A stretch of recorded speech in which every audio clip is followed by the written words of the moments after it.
सबको जय यीशु की। प्रभु यीशु क्रिस्त में प्यारे भाइयों बहनों, नवजीवन का संदेश इस शीर्षक के अंतर्गत प्रतिदिन का ईश्वर का जीवंत वचनों को सुनने के लिए, समझने के लिए, उन वचनों को ग्रहण करने के लिए और विशेष रूप से उन वचनों के अनुसार जीवन बिताने की शक्ति, सामर्थ्य, कृपा, अनुग्रह मांगते हुए एक सुंदर आदर्श क्रिस्तीय जीवन बिताने की विशेष कृपा मांगने के लिए मैं आप सभी लोगों का हार्दिक स्वागत करता हूं।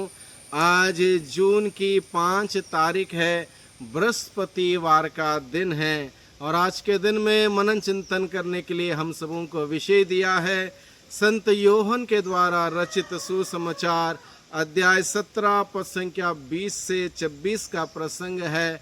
और आज के पहले पाठ में प्रेरित चरित अध्याय 22 पद संख्या 30 और प्रेरित चरित अध्याय 23 पद संख्या 6 से 11 का प्रसंग हमारे सम्मुख रखा गया है। इस प्रसंग के द्वारा भाइयों बहनों, हम सबों के लिए आज के दिन में प्रभु अपने वचनों के द्वारा बताता है। प्रभु यीशु ने महापुरोहित की प्रार्थना अपने अब्बा पिता से की, अपने अनुयायियों के लिए, अपने प्रेरितों के लिए, अपने शिष्यों के लिए अब्बा पिता से प्रार्थना करते हुए कहा, पिता जैसे हम दोनों एक हैं, पिता पुत्र पवित्र आत्मा एक हैं, उसी तरह वे भी एक हो जाएं। एकता के लिए प्रभु ने की विशेष प्रार्थना की। और एकता कितनी ज़रूरी है, इस बात को आज के दिन में हम सभी समझ सकते हैं। हर एक परिवार में हम लोग देखते हैं छोटी छोटी बातों को लेकर क्लेश, छोटी छोटी बातों को लेकर विभाजन, छोटी छोटी बातों को लेकर लड़ाई झगड़ा। ऐसे माहौल में, ऐसे परिवेश में जब हम सभी जीते हैं तब हम समझ सकते हैं एकता कितनी ज़रूरी है। दिल और मन एक होना कितना आवश्यक है, इस बात को हम लोग समझ सकते हैं। इसलिए प्रभु यीशु ने इन सारी बातों को समझते हुए हम सभी की एकता के लिए प्रार्थना की। प्रभु ने विश्वास करने वाले सभी लोगों के लिए पिता से प्रार्थना की, सबके लिए प्रभु यीशु ने प्रार्थना की, क्योंकि हर एक व्यक्ति के लिए एक मन और दिल से एक होकर एक दूसरे के साथ प्यार मोहब्बत का रिश्ता बनाए रखते हुए एक सुंदर आदर्श क्रिस्तीय जीवन जीते हुए उस एकता का जीवन, प्यार का जीवन, मोहब्बत का जीवन, शांति क्षमा का जीवन जीना कितना ज़रूरी है, इस बात को समझते हुए, जानते हुए प्रभु यीशु ने पिता से हम सभी लोगों के लिए विशेष प्रार्थना की। प्रभु की प्रार्थना की सामर्थ्य हम ग्रहण करें, प्रभु के प्रार्थना का वो बल हम सभी प्राप्त करें और उसके लिए हमें प्रभु के पास जाना होगा, प्रार्थना करनी होगी, प्रार्थना में समय बिताना होगा, प्रभु का वचन पढ़ना होगा, सुनना होगा, उन वचनों के अनुसार जीने का प्रयास करना होगा। तब प्रभु की प्रार्थना का प्रभाव हमारे जीवन में आएगा।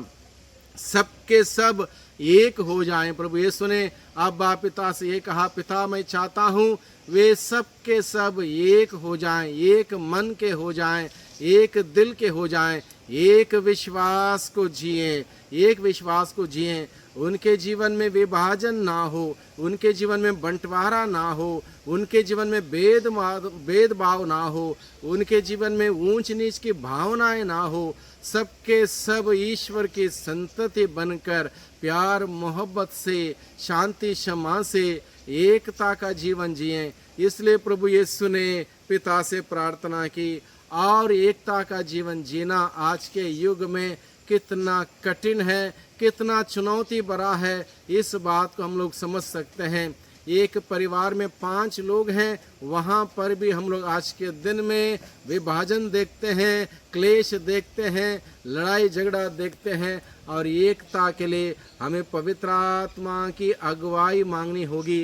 वो पवित्र आत्मा हमें पिता, पुत्र और पवित्र आत्मा में जोड़ेगा, एक बनाए रखेगा। तब हम एकता का जीवन, प्यार का जीवन, शांति का जीवन, क्षमा का जीवन जी सकते हैं। इसलिए प्रभु ने जो हमारे लिए प्रार्थना की, उस प्रार्थना को हम सभी याद रखें और हम स्वयं व्यक्तिगत रूप से, पारिवारिक रूप से प्रयास करें एकता में जीने के लिए। एकता में जब हम जिएंगे तभी हम एक दूसरे से प्यार कर पाएंगे, एक दूसरे को क्षमा कर पाएंगे, एक दूसरे को माफ़ी दे पाएंगे, एक दूसरे से माफ़ी ले पाएंगे। इसलिए हम लोग प्रयास करें, इन मूल्यों और सिद्धांतों के अनुसार जीने के लिए हम प्रयास करें। एक हो जाएं, पिता पुत्र और पवित्र आत्मा एक साथ हैं, एकता में हैं। उसी प्रकार से हम सभी आध्यात्मिक एकता में जिए। आध्यात्मिक एकता बहुत ही ज़रूरी है। एकता में बल है, एकता में बल है। आज के दिन में जब हम लोग चारों तरफ से देखते हैं, कहीं लोग प्रभु के विरोधी, कलीसिया के विरोधी अलग अलग प्रकार से परेशान करने की कोशिश करते हैं। ऐसे परिवेश में जब हम लोग एक बने रहेंगे तो निश्चित रूप से कोई हमें विचलित नहीं कर पाएगा। हम एकता में रहने से वो एकता का बल का अनुभव कर पाएंगे। इसलिए प्रभु ने चाहा कि हम सभी एक बने रहें, उसके शिष्य उसके उस मूल्य सिद्धांतों के अनुसार जीवन बिताते हुए, प्यार के सूत्र में बंधे रहते हुए, शांति क्षमा का उस मूल्यों को अपने जीवन में पालन करते हुए एकता का जीवन जिए। इसलिए प्रभु ने प्रार्थना की, एकता से ही संसार विश्वास करेगा कि हम यीशु के हैं। अगर हम एक बने रहेंगे, प्यार मोहब्बत से, शांति क्षमा के मूल्य सिद्धांतों को अपने जीवन में कार्यान्वित करते हुए, तभी जाके हम लोग प्रभु की गवाही बन सकते हैं। दुनिया को बता सकते हैं हम यीशु के हैं। I belong to Jesus, we belong to Jesus. हम दुनिया के सामने इस संदेश को दे सकते हैं कि हम प्रभु में एक हैं और एकता से, प्यार से, मोहब्बत से हम जीते हैं। ये संदेश हम दे सकते हैं और प्रभु के नाम की गवाही हम बन सकते हैं। एकता में जीते हुए प्रभु की महिमा हम करें, एकता में जीते हुए प्रभु के नाम की महिमा करें। एक साथ प्रार्थना के लिए आएं, एक साथ भोजन करने के लिए बैठें और इस प्रकार से एकता मजबूत करें। तभी जाके हम प्रभु की महिमा हम देख सकते हैं। जहाँ प्रेम है वहाँ ईश्वर निवास करता है। जहाँ एकता है वहाँ प्रेम है। जहाँ प्रेम है, एक दूसरे के लिए मान सम्मान इज्जत है, वहाँ पर ईश्वर निवास करता है। और प्रभु की प्रार्थना इसी के लिए है कि हम एक बने रहें, एक दूसरे से प्यार करें, मान सम्मान इज्जत करें, एक दूसरे का ख्याल रखें, एक दूसरे की मदद करें। इस प्रकार से ईश्वर की महिमा हम देखें, ईश्वरीय उपस्थिति का अनुभव हम सभी करें।